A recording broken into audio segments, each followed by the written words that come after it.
जो सतबार पाठ कर कोई छूट ही बंधी महासुख होई।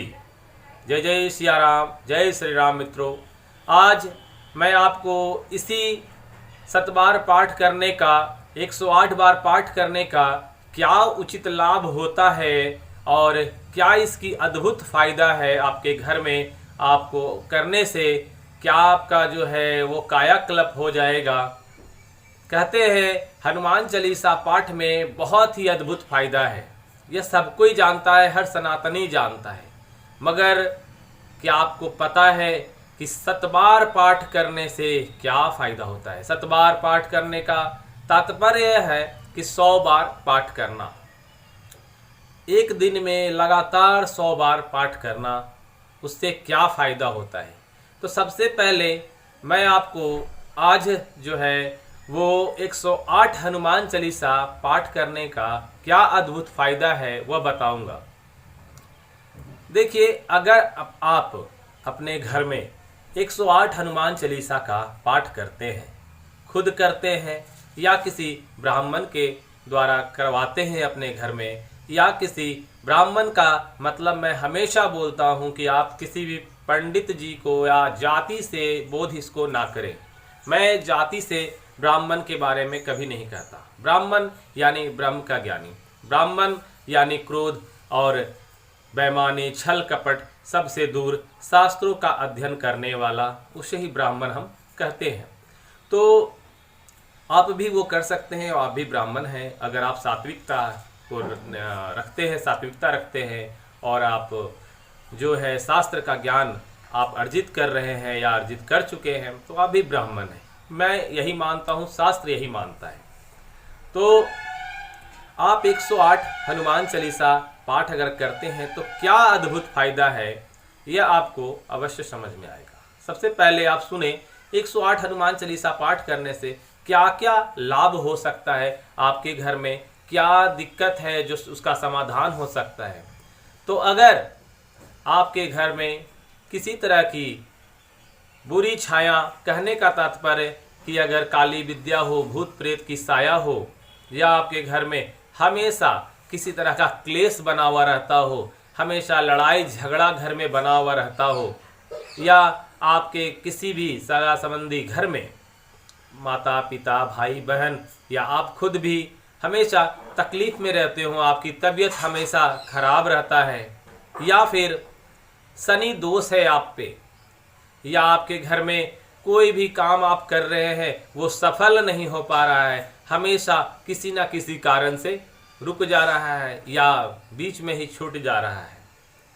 इस तरह की अगर समस्या आपके साथ हो रही है, आपके घर में लग रहा है आपको कि मैं कोई भी काम कर रहा हूँ वो उचित नहीं हो पा रहा है, घर में जो है हमेशा रोग दुख हमेशा बना हुआ है, आपस में झगड़ा हो जाता है, क्लेश हो जाता है, शांति नहीं है घर में एकदम, तो आप समझ लीजिए कि आपके घर में जो है एक बुरी छाया, एक निगेटिव एनर्जी जो है वो प्रवेश कर चुकी है। इसका अगर आप समझे एक नॉर्मल सी भाषा में, तो सकारात्मक ऊर्जा जिसे कहते हैं, सकारात्मक ऊर्जा यानी आपके घर आंगन में जो है वह नकारात्मक जो है वो ऊर्जा ज़्यादा प्रवेश है, सकारात्मक ऊर्जा है ही नहीं। सकारात्मक ऊर्जा नकारात्मक ऊर्जा होता है, तो निगेटिव एनर्जी और पॉजिटिव एनर्जी जिसे आप इंग्लिश में बोलते हैं। तो आपके घर में जो है वो नकारात्मक ऊर्जा ज़्यादा प्रवेश कर चुका है, सकारात्मक ऊर्जा है ही नहीं, तो फिर क्या होगा, घर में क्लेश, अशांति वह सब बनी रहेगी। तो आपको करना क्या चाहिए इस समय? आप इस समय किसी भी ब्राह्मण के द्वारा या आप खुद सात्विकता अगर आप रखते हैं, आप सात्विक हैं, अगर आपको लगता है कि हाँ मन से, आपके दिल से आपको लगता है कि मैं हनुमान चालीसा 108 पाठ कर सकता हूँ, तो आप कर सकते हैं। मगर आपको वो समझना पड़ेगा, वो पूछना पड़ेगा अपने हृदय से। कहने का मतलब, क्या आप सात्विक हैं? क्या आप नियमों का पालन करते हैं? क्या आप लहसुन प्याज का सेवन नहीं करते? क्या आप लहसुन प्याज का सेवन आगे भी नहीं करेंगे या फिर 2-4-5 दिन के लिए सिर्फ छोड़ के रखें? तो ये सब चीज को आपको समझना है। 2-4-5 दिन के लिए छोड़ दिए तो आप साधु नहीं बन गए, ठीक है। आप ब्राह्मण नहीं हो गए। वो तो फिर अपना सिर्फ अपना काम निकालने के लिए भगवान के पास जाके जो है ना, आप उनको क्या कर रहे हैं, एक विनती अपना रखने के लिए, आप उनसे मनाने के लिए 2-4-10 दिन का उनको भी आप जो है थोड़ा सा ध्यान भटका रहे हो उनका, कि मैं भी जो हूँ वो उस तरह से। तो वो ठीक है, गृहस्थ जीवन में ऐसा होता है। लेकिन अगर आप सात्विक पूरी तरह से हैं तो फिर अपने घर में आप हनुमान चालीसा का पाठ खुद भी कर सकते हैं, और नहीं तो किसी ब्राह्मण के द्वारा बुलाकर, या फिर अगर आपको ज़्यादा है तो मुझे ही बुला लीजिएगा, मैं आपके घर पे आके हनुमान चालीसा का पाठ अवश्य कर दूंगा। तो मैं इसलिए कह दिया मैं, क्योंकि देखिए मेरा संकल्प है कि हर घर में राम जी का नाम और हनुमान जी का नाम होना चाहिए। जो सनातनी अपने धर्म से विमुख हो गया है उसके घर तक मैं जाऊं और उसके घर में जाके हनुमान चालीसा का पाठ अवश्य करूं। जो धर्म में आना चाहता है, जिसकी कोई गलती, जो मतलब चाहता है सब कुछ करना, मगर वो सब घर में सात्विकता नहीं है, खान पीन चल रहा है, और वो अगर चाहता है कि नहीं मेरे घर में भी हनुमान चालीसा का पाठ हो, तो फिर मैं उस घर में भी जाके हनुमान चालीसा पाठ करूं, और उनको जो है सनातन की जो है शक्ति वो उन्हें समझ में आए। और दूसरा कि वो गृहस्थ जीवन में है, नहीं कर पा रहे हैं, तो फिर तब भी वो हमें अवश्य, अगर हमें बुलाते हैं तो मैं अवश्य आऊँगा आपके घर पे आके हनुमान चालीसा का 108 पाठ मैं करके जाऊँगा। वो आपके घर को सनातनी और हिंदू जो आप है उसकी ताकत आपको खुद समझ में आ जाएगी, और आप समझेंगे कि क्या होती है बजरंगबली की ताकत, तो फिर मानना तो आपको पड़ेगा ही। तो चलते हैं, आज हम बात करते हैं 108 हनुमान चालीसा पाठ कैसे करेंगे। आप मुझसे संपर्क करने के लिए मेरा व्हाट्सअप नंबर है, व्हाट्सअप नंबर मैंने दिया है पहले भी, आज भी मैं डिस्क्रिप्शन में हो सकेगा तो मैं अपना व्हाट्सअप नंबर दे दूंगा। तो चलते हैं अब 108 हनुमान चालीसा पाठ कैसे करेंगे।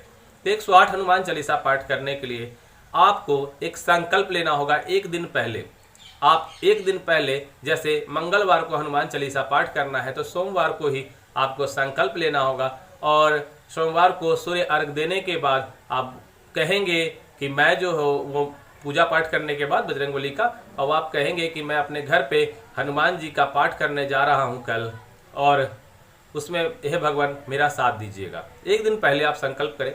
दूसरा दिन सुबह उठने के बाद आप पूरे घर आंगन को धो दे, पवित्र कर दे, साफ सुथरा कर दे, और बालाजी का, बजरंगबली का फोटो जो है किसी भी बरामदे में, हॉल में, कहीं भी आपका जहाँ पे आप पूजा पाठ करते हो, ज़्यादा स्पेस हो, लोग बैठ सके 2-4-10 आपके साथ में, वो भी सुन सके हनुमान चालीसा का पाठ, उनको भी फायदा हो सके, और साथ में हवन जो है वो भी कर सके।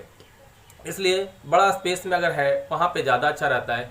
आप वहाँ पे क्या करें कि केले का पत्ता या फिर अच्छा सा आसन हो, या फिर बहुत सारा आसन लकड़ी का बना होता है वैसा हो, तो उसमें क्या करें, बालाजी का फोटो, बजरंगबली का फोटो, ये सब फोटो जो है, राम जी का फोटो, जैसा आपको उचित लगे, बजरंगबली का फोटो तो होना ही चाहिए, तो वो सब फोटो रख दें।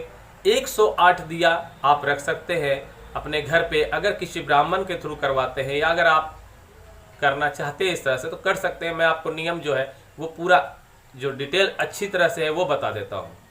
तो 108 दिया आपको रख लेना है, घी में घी लगा कर उसको, और 108 दिया के साथ आपको जो भी पूजा में सामान लगती है वह सब सामान आपको पूजा दुकान में आप जाके बताएंगे कि हनुमान जी का पूजा करना है तो क्या क्या लगता है। उसमें ज़्यादा कुछ नहीं लगता है, रोड़ी, चंदन और घी, कपूर इत्यादि यही सब लगते हैं। पचमेवा उचमेवा जो भी है, फल प्रसादी, आपको लड्डू भोग जो लगाना है वो सब ले ले, और लेकर आप अपने घर पे एक हवन कुंड रखे, हवन करने के लिए आप 2.5 किलो, 5 किलो या 1.25 किलो, ये तो आपकी इच्छा है कितने के आप हवन करना चाहते हैं। एक नारियल रख ले, फिर अपने घर पे गुड़ या खीर, ये सब पूड़ी कुछ भी बनवा ले, और जो पूजा स्टार्ट होगी वह पूजा जो है आप स्टार्ट करें।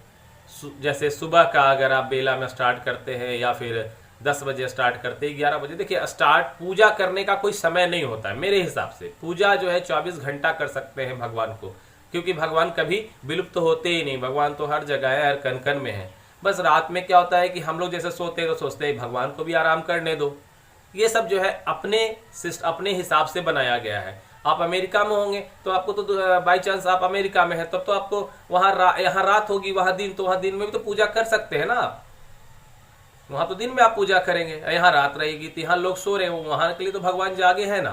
तो भगवान 24 घंटा है, हम हर समय है, तो आप पूजा करने का सबसे अच्छा समय ब्रह्म मुहूर्त माना गया है। मगर अगर घर में आपको किसी तरह का हवन पूजा करना है, तो मैं जानता हूं कि सुबह से पूजा पाठ की तैयारी में ही लेट हो जाती है, तो 10 बजे 11 बजे तक आप पूजा पे बैठ जाए।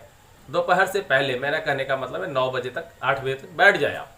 और बैठने के बाद हर बार एक बार हनुमान चालीसा का पाठ करने के बाद, एक बार हनुमान चालीसा का आप जब पाठ करें, किताब रख लें, किताब के साथ हनुमान चालीसा का पाठ करें। पाठ करने के बाद आप कोशिश करें कि 108 बार क्या करें, आप सीताराम का जाप करें। हर हनुमान चालीसा पाठ के बाद एक बार आपको 108 बार हनुमान सीताराम का जाप करना चाहिए। यह जो है अधिक फलदायक होता है, क्योंकि हनुमान जी हमेशा खुश होते हैं सीताराम राम के ही नाम से। तो आपको एक बार हनुमान चालीसा पाठ करना है, उसके बाद सीताराम का जाप करना है। इसी तरह से 108 बार आपको करना है। 108 बार क्यों करते हैं, इसके पीछे मैं 108 ही हमारा शुभ क्यों माना जाता है, यह मैं इसके लिए मैं अलग से वीडियो आपको बना दूंगा। मगर 108 का मतलब बता देता हूं कि 108 का मतलब होता है सीताराम। तो इसलिए हम लोग 108 का पाठ करते हैं और 108 शुभ माना गया है। तो आप इस तरह से 108 का पाठ करें, अपने घर में सुख का वातावरण लाएं। निगेटिव एनर्जी जो है पूरी तरह से चली जाएगी, पॉजिटिव एनर्जी आ जाएगा, घर में क्लेश दुख सब दूर हो जाएगा। सच में इसका गजब ही मतलब फायदा है, अद्भुत फायदा है इसका। उसके साथ साथ आप जो है एक अलग ही ऊर्जा महसूस करेंगे अपने घर में, कोई भी काम जो नहीं बन रहा है वो सब बनने लगेगा। तो इस विधि से आप पूजा पाठ करें, और अगर कोई दिक्कत हो तो कमेंट करें, मैं तो हूं बताने के लिए, आपका भाई, आपका बंधु, आपका मित्र। अगर आप सब बड़े हैं तो आपका पुत्र समझ के आप मुझे आशीर्वाद दे सकते हैं, आप मुझसे कमेंट करके सवाल कर सकते हैं। तो चलिए आज के लिए बस इतना ही। जय जय सिया राम, जय बागेश्वर धाम, जय बालाजी।